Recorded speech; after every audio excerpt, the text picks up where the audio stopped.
Hey guys, subscribe for daily content, and if you're shopping for gear, make sure you check out the description for the newest items at some of the very best online retailers. There's also links for some of the items that I personally recommend. Thanks! What's going on YouTube? Metal Complex here, and today I'm going to be sharing with you guys my top 5 most carried EDC folding knives of the last month or so. We skipped January, so it's been like 6 or 7 weeks, and a lot of this has changed. Thanks so much to my patrons for supporting me. Please make sure to follow me on Instagram, etc.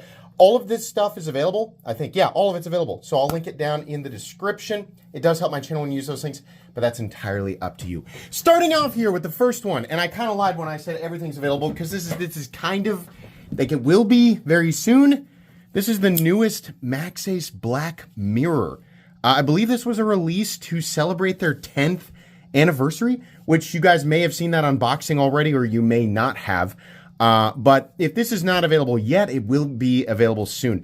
The Black Mirror is an amazing knife. This knife it's one of the best values, like, in knife world history, in my opinion. This new version is S90V. I hate that they write Black Mirror right there, but okay, I'll choke it down. S90V, we got titanium, we got blue pivot collars, carbon fiber inlay, blue backspacer, blue pocket clip. I think this is probably the most attractive version of this knife that they have ever made. The only reason it's not higher on the list is because I just recently got it. You guys know my content is pre-recorded, so if you don't see the unboxing or pops up tomorrow, it was recorded a couple of weeks ago. So I've had this for a bit, and I've just been carrying it because it's like finally a color combo on the Black Mirror that actually makes sense. It's got its quirks, but I think the base price of this knife is like $148 for the original version. This S90V model will almost certainly have, an equally impressive price tag on it. But if you've never treated yourself to the Black Mirror, I mean, it's one of those knives where you're like, why have I been paying $200-300 for this when I can get the Black Mirror? It really is an awesome pocket knife. So it's nice that Maxace has decided to release one that I think is aesthetically more pleasing than the weird, they did the weird brass and the copper thing, and it just didn't really make a whole lot of sense. I think this one makes a lot of sense, and I've really enjoyed it. I plan on carrying it more. Moving on here, this is an awesome one. This is just a stupidly recommendable knife, especially if you're big into the USA stuff. This is the Kershaw Launch Iridium. Now, the standard Iridium is made in China, and it's like D2. They've made a few different versions. They've made some premium ones, with S35VN and I think even MagnaCut, right? This is a USA-made Launch Series Iridium, which is weird because all of the Launch knives are numbered. This is just the Launch Iridium.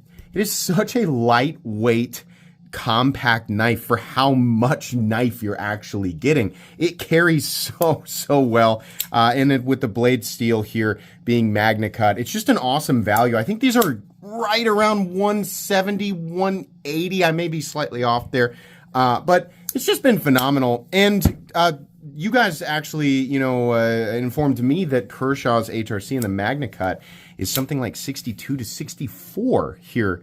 I think which they've bumped up from the beginning. So that's really great. I don't have HRC testing equipment, but just using this knife and cutting stuff with it is just light carry stuff. I'm not, out trying to survive in the wilderness with this stuff.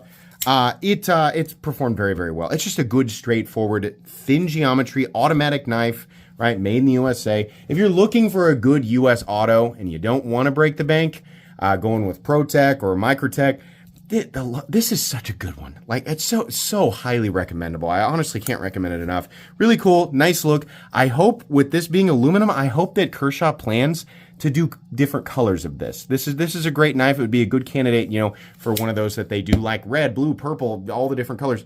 Just really cool. Big fan of this one. Moving on here, a budget knife. A budget knife made the list. The CJRB Acacia is essentially an everyman or everybody knife. It's so good. It's so good. It's such a plain Jane thing too. I mean, they didn't. I say this way too often. They didn't reinvent the wheel. They didn't do anything ultra special here. They just took a bunch of elements that worked. They put it on a crossbar locking knife, combined AR RPM 9 with some injection mold plastic, and they're charging $30 for it. This just works. This is my, I don't care about carrying anything fancy today. I just need a blade in my pocket that I know is going to work. I need to be able to deploy the blade, cut, and put it away and forget about it. This is that knife. And it honestly does look pretty cool. We have this nice little textured area right here. The handle scales are nicely contoured, so it feels comfortable in the hand. You can choke up if you want to. We have this sort of elongated half moon here that you use to deploy it, right? The Omega springs are high tension, so everything feels high quality. It even has a little bit of a kind of a metallic sound when you deploy it. I like it, and they do have a bunch of different colors for these.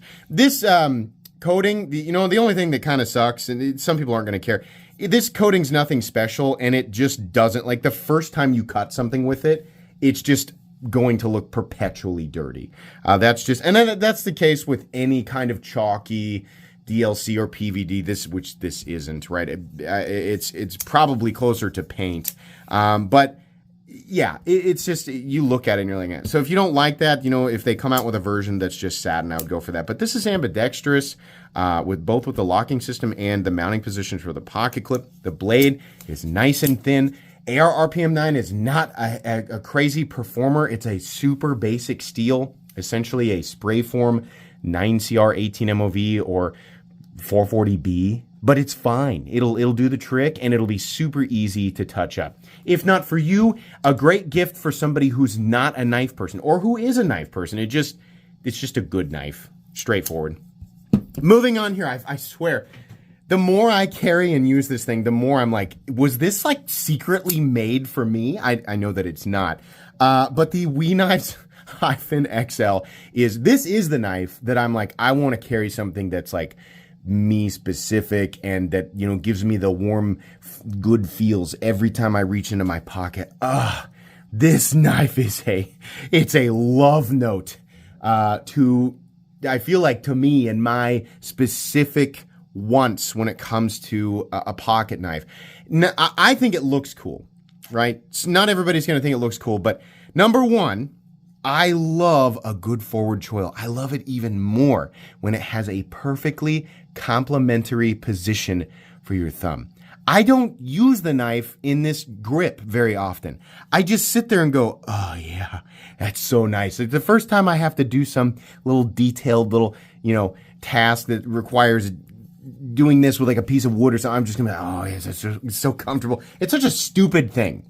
I can feel people rolling their eyes, and you're right. It's a dumb thing, but I love it. Most of the time I'm holding the knife like this. I love doing, I do a lot of draw cuts naturally, day to day. So this type of blade shape is really good, really ideal for me. On top of that, it's hollow ground. It's super thin up here. Slicing cardboard with this knife is such a joy. It's not perfectly straight. There is curvature to it, so it does slice as well. Ergonomically, it's a dream. Contoured and textured titanium. There's no flipper tab, so that's a nice, smooth transition in here. I'm comfortable in this position. I'm comfortable in this position. And look at this pocket clip. This is just pocket clip perfection. This is such a good clip. It looks good too. The only thing that I wish this knife had was a cool backspacer, right? But okay, it doesn't. Did I mention that the action is superb? Because the action is superb. On top of that, thumb stud deployer, just great. Satisfying every single time. I recently reviewed this knife, and I meant every word that I said. I love it. I don't think the price is too outrageous. The frame lock, the knife feels like a large, capable knife, but it also doesn't feel like a big, heavy, cumbersome object in the pocket. It's just really, really good. I think that this is one of Gavco's best creations. And I love that we and Gavco finally decided to make a big thing. Like, it's not a huge knife, but we've got so many small knives. It's just nice that they're like, all right, we'll make a bigger one. And it just works. It's awesome. It's everything that you expect from a newer Wii knife that has like the better action and the cool, like the blade finish is awesome. I mean, it will. You can kind of see this blade finish is going to show a little bit. No big deal. It doesn't show nearly as much as the black where you're cutting, but it's like a silver or a glass blasting. It just looks really, really cool. You don't have to do the tiger stripes, but I like them. This is just simple flame ammo. In and out of the pocket is a breeze. Wish that they gave an option for lefties to mount the clip where they want, but they didn't. Whatever. This knife is awesome. This is such a good knife. It's so simple and friendly and just like an extension of my hand. It brings me joy and is extremely utilitarian while being cool, you know. So yeah, this one will likely continue to make it into my pocket.